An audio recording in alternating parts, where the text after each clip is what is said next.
Hello everyone, this is Vet Talk and I'm your host, Sergeant Gonzalo Duran. Today's honored guest is Apostle Denise Smith, from the host of Precious Season 3. Apostle, thank you for being here today. Thank you for having me. It's a pleasure to be here today. Now, for the audience that don't know, what is Precious Season 3?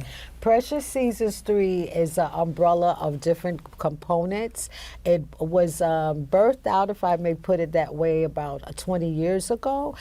We started feeding the homeless and doing conferences locally, like a one-day conference, and people will come out of town to speak.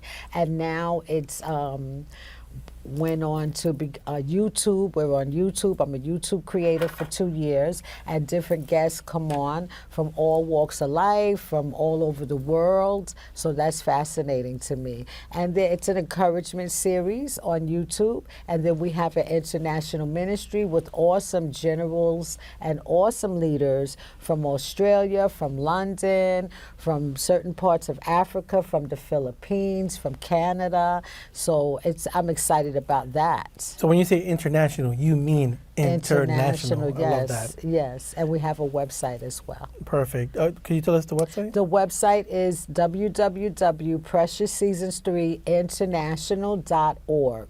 Okay, I love that. Now, for the audience that may not understand, because religion, if you're not going to church, if you're not a part of it, some people, unless you're studying theology, may not be too accustomed to a lot of the language. And as a chaplain myself, I even have some things that I need to learn knowledge-wise. When somebody says apostle, what does that mean? Apostle is like an overseer. We're biblically with church planters, and we work with other people in ministry, or we oversee. Okay, so you're a part of a church, and then your job is to be like missionary. Yeah. Would it be accurate to say that maybe the show is a missionary, or let's say a virtual ministry? Yes, absolutely. I pastored a church since 2006, but after COVID, we closed the building, and then the Holy Spirit, if I may speak like that, directed me through prayer to go further out my assignment and do the international ministry online and do the YouTube online. But the international part with those great generals that you see that I advertise on Twitter, as well as Instagram and they're all over Facebook. We will be traveling to different places. Now, if somebody wanted to be on the show, or let's say donate to your cause, how would they go about doing that? They could the money could go direct through the website, because there's a link there, or they could Cash App it to me, Precious Seasons number 3, or they could go in through the website and contact me, or my email. My email is preciousseasons3@yahoo.com. Now, in this time frame that you've been doing it, have there been any guests, maybe highlighted guests that you've seen or Well, absolutely. You're one of them. Oh, thank you. Thank you. You are one of them, and it's a pleasure to have you on our program, as well as other people too. I thank you for that and for bringing it up. For me, I, as a chaplain, I don't really do ministry in that fashion. So to be in that situation, not only gave me new opportunities, opened my eyes to different things, but I'm assuming that there are more seasoned professionals that you've had. Do you want to talk about any recent individuals? One person came on. He's supposed to come on. He's a director and a film director, and he's in Nigeria. I don't want to call his name just yet, but he's like a big Bollywood, and he's supposed to come on the program. We're waiting. He's filming now, so he promised me as soon as he gets a break, he'll let me know 2 weeks in advance. I'm glad to hear and that. Other archbishops have come on the program. Let me see. People that write books, people that are entrepreneurs, they come on the program as well. That's beautiful. Now, in this capacity, you also do ministry in person doing activism and different things like that. Yes. Would you talk some of it about that? Well, we meet in person. I rent churches from time to time. I do fellowship with Times Square right now. Big up to Times Square, so because I'm not pastoring a church, and I do rent space when I have to ordain people or I'm teaching a class. Like I just finished teaching a class last week, literally, and the class was about training to how to officiate weddings, how to eulogize a funeral, how to do baptisms, how to take communion. So I was honored to work with 10 women, one from the Philippines, one from Pakistan, but she lives in Long Island, and other women sisters, and they're going to be ordained as elders and prophetess and ministers and evangelists in October. So once again, that word international, it really means international. I love it. Yeah. Now, is there any, let's say, upcoming programs that you would like the audience to know about that's coming up? Well, you're going to be coming up, hopefully. We don't have a date just yet, but you'll be coming on one of the episodes definitely this month. But more so as your, let's say, work in the community. Would you talk a little bit more about that? We've been feeding the homeless on and off for about 20 years.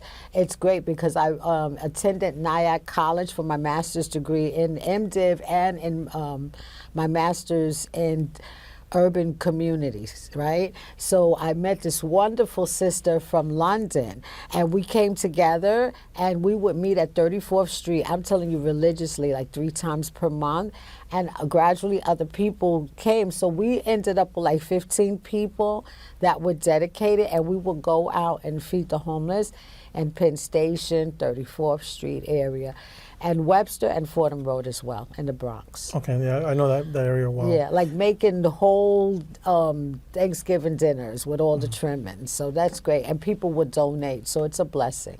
Now, if somebody wanted to participate in that and let's say donate or volunteer, is that a different contact information? No, it's the same. They can contact me through my email, preciousseasons3@yahoo.com, or my phone number is fine, 917-373-6739. That number again is 917-373-6739. Now, besides the pantry and giving out food, is there anything else that you've worked on that you would like to highlight today? Teaching the courses with the lady, because the courses last like maybe 8 weeks. We're going to be doing another course in 2 weeks, like I said, with the sister in the Philippines. We'll be doing it over a Zoom for 30 minutes and meeting a half an hour once a week. So it's great. Now, our audience, we try to gear towards veteran resources and the general population. So we don't just do veterans. Right. So we try to reach out as many people as we can. I've always seen that the church is a good welcoming part for veterans when they're coming back home. Yes. Maybe stability when it comes to mental health.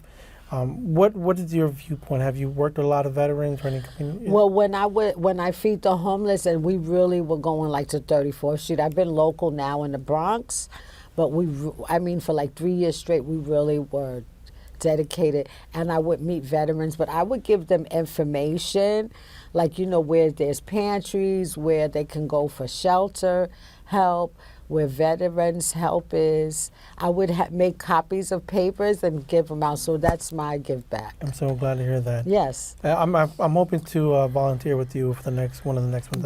Great.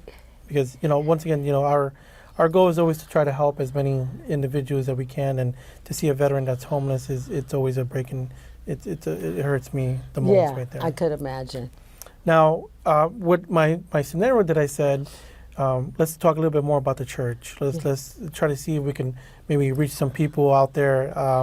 For me, when it comes once again stability in a community, for those that may not attend church or maybe a little bit need a little bit more knowledge on it. What would you say to somebody to try to get them to come in or talk to somebody that's in the religious aspect? You mean a vet coming in? Or in general, just anyone. Anyone to come in, they should speak to a leader, of course, but with all the chaotic things going on today, you have to be prayerful about what leader you speak to and what person you trust. I believe in that because there's just too much going on now. So you want to be careful. You want to go to the Better Business Bureau, check them out, make sure they're okay. You know, they're a registered, licensed, ordained minister. And even then you want to do your homework and make sure they're okay to help you. But a lot of ministers have resources that can help veterans as well.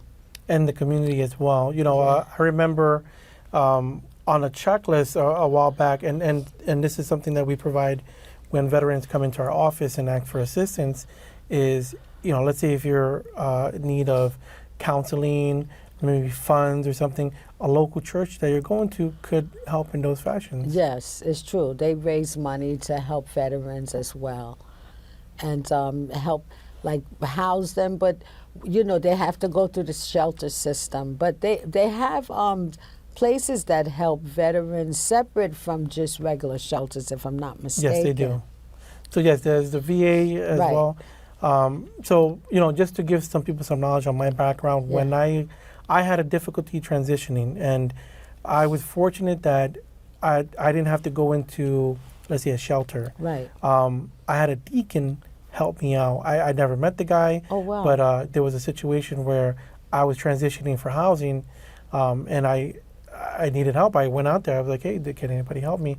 Luckily, a deacon let me stay in the, I guess, the rectory for a few days, and that, you know, transitioned to more assistance and more assistance. And Oh, that's to go from great. there. That's So really that's great. something that I haven't really shared that often. Okay. But, you know, I put it out there because I want people to know that the church is a viable location for assistance. It should be on a list. Now, I'm not trying to gear individuals to go into the church, but I want them to know that it's a resource. Right. Now, as apostle, I mean, you're trying to preach the word, Yes. and also, you know, help out the community at the same time. Yes. You know, and I've had a good relationship with you that I can see that you're not, you have to do this, or we don't, I don't want to work with you or anything. Right. Whereas when you mentioned it, you do have to be careful, because I've seen some. I remember one person. I like to go to different churches. Yes. And not only because I'm a chaplain, because I want to get knowledge. I want to see what's the difference with this church and that church. And there's so many churches around. I remember they said, or this individual told me, if you don't have a house, then you're wrong, or something like that. And I'm like, that doesn't make sense to me. you know? Right.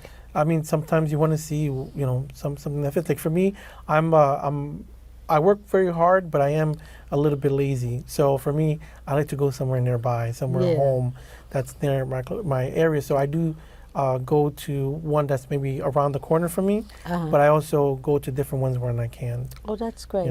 I mean, for you, in your capacity as an apostle, what would you tell somebody if they were looking for a place to congregate at a church? Well, it depends on your family dynamics, because if you're a single person, what might work for that person might not work for a family, or a single mother might have different needs at a certain ministry, because some ministries cater to certain needs more than others, if that makes sense. No, I see that. Yeah, I get that. Because my scenario, my husband and I and my 2 children. So it might make sense for me to go to a more family-oriented. All churches say they are, but it's not so. Some of them are dynamically set up to, benefit a family or cater to single people. Some churches do have all of that under one umbrella. But you have to just really do your homework and research. Now, I'd like to hit on a point that you mentioned, like the different dynamics that there are. Now, you're international. Yes. We're saying that. What are some of the things that you've seen that are, let's say, highlights that you like to point out, or things that you've seen different compared to when doing local ministry? Ministry, working with people in Pakistan and working with people in India and in Africa has afforded me to become more humble. And we take the United States for granted, because ministry is not, it takes money, of course, to run a ministry, but it's not about the finances. It's about the love. It's about the Word of God. It's about getting your soul washed, your soul clean, and getting right with the Son of Man. That's what beautiful. I believe. That's beautiful. Amen. That's what I believe. Is there any By faith. By faith. Are there any stories that you'd like to share with the audience that maybe you come up, maybe somebody who's wanting to get into the one of the officiates of the church? Well, like I said, there's a group that I'm working with now, and they're going through a process so they can be properly ordained. And what In would be the October. process? And what would be the process? Proper training, prayer, watching their fruit to see, how they act, things like that. And just being prayerful and just watching their process, so to speak, explaining to them what it details. Also, I'm a believer of going to theology school. I know God doesn't send everyone to school that's in ministry, but I believe as a leader, my mother told me years ago, and she worked at Columbia University, she said, if you're serious about doing ministry, go to a proper university. So I'm a believer in school and the spirit, and then you have balance. Yeah, my mother took me to churches while I was a child, but she had to change to different ones because I wasn't the most behaved child, and then in in the military I was a little bit, I changed my whole aspect of myself. I didn't get back into the church until I got back home, and I saw the help that I believe it could help for community members Yes. in a situation. And then I went to Fordham University, which is a Jesuit school, and one of the requirements with theology, so I got more involved Oh, that's with the good. reading and Yeah. stuff, and that's why I'm so always looking for more knowledge of something that I didn't know. Yes. When it came to the chaplaincy, I was already doing advocacy work, left and right, Yeah. and one of the chaplains came up to me and said, you're one of the prime candidates that we would somebody that we would like to do, and for the chaplain, the New York Chaplains Federation of Workers, for them, one of the things that their process is, you have to do, a questionnaire, you have to have recommendations, there is a fee for, the beginning process, Yes. monthly fees as well, like that. But they give you an opportunity to, let's say, minister with an organization, their ordainship as well, that's Yes. a structured thing right there. And then, what you do from there is you. Yes. It's all you. You're an individual. I mean, you have a backing, Yes. but what you do from there. Now you've taken that to a level that I believe, it's at the highest right there. You do the ministry virtually, you do the hands-on, and you have a background in having a brick and mortar Yes. church as well. Yes. In those time frame and all the things that you've done, what would you say is one of the highlights of what you accomplished? Maybe a story of somebody you've helped, or What's most rewarding to me is feeding the homeless. I like to roll up my sleeves and do the work. I know I'm called to be in the house of God, but my spirit, I like to be outside. Just like I'm looking forward to our upcoming event at Poe Park Saturday, August the 31st. would you talk about a little bit more about that, please? Yeah, sure. This will be our 8th annual Poe Park event in the Bronx near Fordham Road and the Grand Concourse. It's number 8. We started out with 1 table and 4 bags of clothes. And look at it now. Yeah, look at that. We have 8 tables, tents, and I just can't believe it. So I give God all the glory, and I'm just grateful for the people that come and volunteer. I'm grateful that you and I are collaborating together to work together and be empowered to empower the people and give back together. Well, it's a beautiful thing that the connection and networking and the way it happened. Yes. So we're very gracious. Devil Dog USA, our parent organization for Vet Talk. Yeah. We're happy to help where we can. So we're looking forward to that as well. Now, if somebody wanted to donate for that specific event, how would they go about? They can go through the website, and it takes the debit card to credit cards, or they can Cash App me at Precious Seasons number 3. Now, what are some things that maybe the audience could provide, resource-wise, that you might think that they could help out with? Oh, it would be great if they could give me cases of water. If you have new clothes that you don't want anymore, you're a woman waiting to get back into that size 6 dress, but you're wearing a 14 and you've had the dress for 4 years, I'll be glad to take it off your hands and give it to somebody that could use it. So yeah, that would be a great thing. I'm glad to hear that. And Yeah. I hope that you guys take the opportunity to help. One of the things with the church is that I've always seen. So in my capacity as a chaplain, I'm not a preacher. What I am is I always seen myself as, a ground level warrior. Yes. That's my point of view of seeing it. I agree. And my goal is always to get as much resources as I can to distribute to the other organizations. Yes. So, it's not an easy thing, but having, let's say, a title and a name does help a lot, Yes. for the community. If I just, as an activist as well, it's not easy trying to ask people for donations and for resources and stuff like that. But, people are more complimentary to do it, let's say, for an organization, a nonprofit, or the church, Yeah. etc. So it's an important thing. It's a community effort, advocacy, all of it encompassed into one thing. Yes, it does. Well, it's funny to me because I worked at North Central Hospital as an administrative assistant for 15 years, close with the vice president. So I used to have to do 6-figure fundraisers with them in gala events. So I guess that just came into play with me, gravitating to get things now. It just comes natural, but of course you have to ask. But there are people that every year that know me now that they just automatically donate.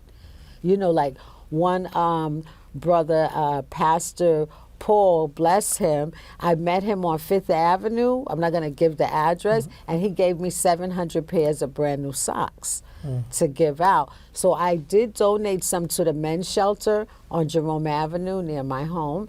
And I donated some socks to you. And we'll be giving out the rest in August. And the socks that we got, we put them in our care packages and we gave them out to That's great. individuals in the communities. But there's always a need for more. Yes. And what you're doing is something that we would like to be more part of in the future. Great. So I look forward to that. And I'm going to hold you to it, and Good. you hold me to it, so we'll make it happen. Exactly. Now, to digress a little bit, what got you into some of your background into the position that you're in right now? How did that come about? Well, 2006, I started working with a minister in a woman's church, like a woman's little congregation in Queens. And she ordained me as an assistant pastor / evangelist. And I was like, wow, I didn't want to go this direction. But God has a funny sense of humor, and he pushed me in this direction. I pastored a church from 2006 at 3 locations in the Bronx. Apostle John Tasola, he's very famous. He ordained me as a pastor as well. And anyway, moving down the line, I took Bible classes, also went and did my bachelor's in business. And the two just seemed to go together well, and it fit well. And then from pastoring, my overseer, my mentor, my covering, he told me that the Holy Spirit was telling him he has to affirm me. So here we are. And your title as an apostle, that means that's a certain religion. Would you talk a little bit more Well, about that? it's believe it's Pentecostal, I don't really want to say what denomination, because let's take out the denomination, it goes back to Scripture. So it's scriptural, that Jesus, Yeshua, he walked with 12 disciples, and they were apostles, and evangelists and things like that. So it's scriptural. Well, for me, one of the difficulties, I don't think I would have been able to be a chaplain or some kind of position in any other churches.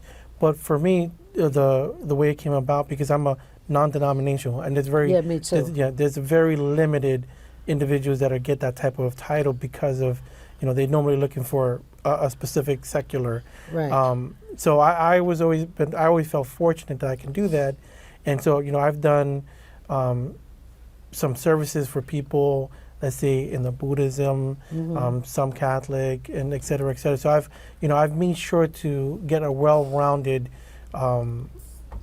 in my field in that capacity. Right. So, I've always, and then that's when I asked apostle because, some people hear deacon and they hear a priest and they hear a chaplain elder. and they're elder on top of it. Right. So then which way do they go? How do they know which, so it's, if you're not ingrained into it, then you might be a little bit lost. Right. For the people. But there's just like in politics, people are councilmen, councilwomen, and they gradually go on to become mayor or come the borough president. So it's just it's the same thing. Even in the service, there are different ranks from the, you have the general, you have the sergeant.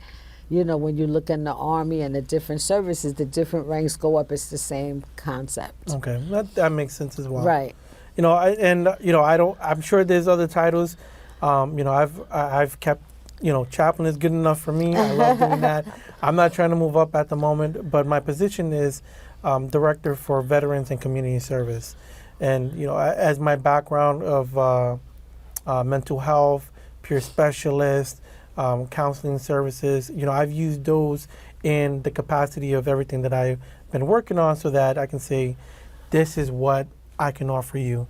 Now, just to get one really thing out one more time, if somebody has a service that they want to provide you, I'm sure there's certain things, you have different events and different that need different services or resources.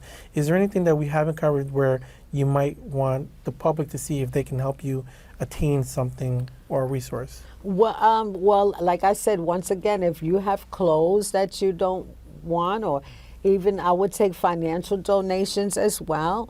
If you have canned goods, if you have cases of water, if you have information that can help me because I'm so much with the homeless population, I would be glad to please email me or Cash App me or go on the website. Okay. Well, for anyone that would like to be on Vet Talk, please email us at ceo@devildogusainc.org. I'd like to thank, M&M for hosting us as always in our new location over here. And also thank our executive producer, JM Empire Media, and Vero G Production for their assistance. As always, God bless America. Thank you. Thank you.